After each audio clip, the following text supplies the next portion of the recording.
વિરામ બાદ આપનું સ્વાગત છે। ઉદ્યોગપતિ વસંત ગજેરાનું વિવાદિત નિવેદન સામે આવ્યું છે। પ્રયાગરાજ મહાકુંભમાં આસ્થાની ડૂબકી લગાવનાર મુદ્દે તેમણે ટિપ્પણી કરી।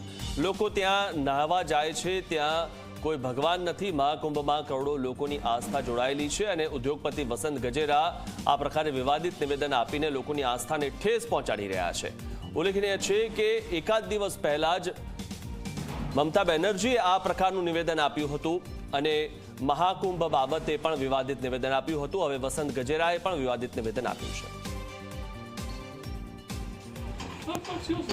लेकिन आज आप सुनो, करोड़ों जो लोग अभी नहाने के लिए जाते हैं, वेस्ट ऑफ टाइम।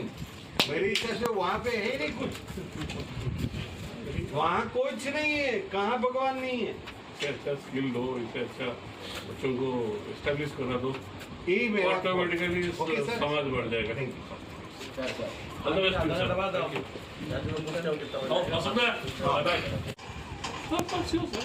लेकिन તો ઉલ્લેખનીય છે કે ગઈકાલે જે રીતે મમતા બેનર્જીએ જે નિવેદન આપ્યું અને જે પ્રકારનું નિવેદન આપ્યું તો લોકો પણ તેનો વિરોધ કરી રહ્યા છે અને હવે વસંત ગજેરાએ પણ આ પ્રકારનું જે નિવેદન આપ્યું છે કે લોકો ત્યાં માત્ર નહાવા જાય છે, ત્યાં કોઈ ભગવાન નથી।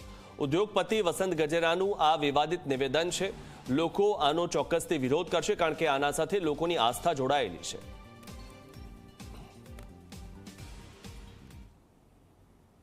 પ્રયાગરાજમાં ચાલી રહેલા મહાકુંભને લઈને મમતા બેનર્જીએ વિવાદિત નિવેદન આપ્યું છે। તેમણે યોગી આદિત્યનાથ પર નિશાન સાધતા મહાકુંભની સરખામણી મૃત્યુકુંભ સાથે કરી નાખી। સાથે જ તેમણે કહ્યું કે વીઆઈપી લોકોને ખાસ સુવિધાઓ આપવામાં આવે છે પરંતુ ગરીબોને તેનાથી વંચિત રાખવામાં આવે છે।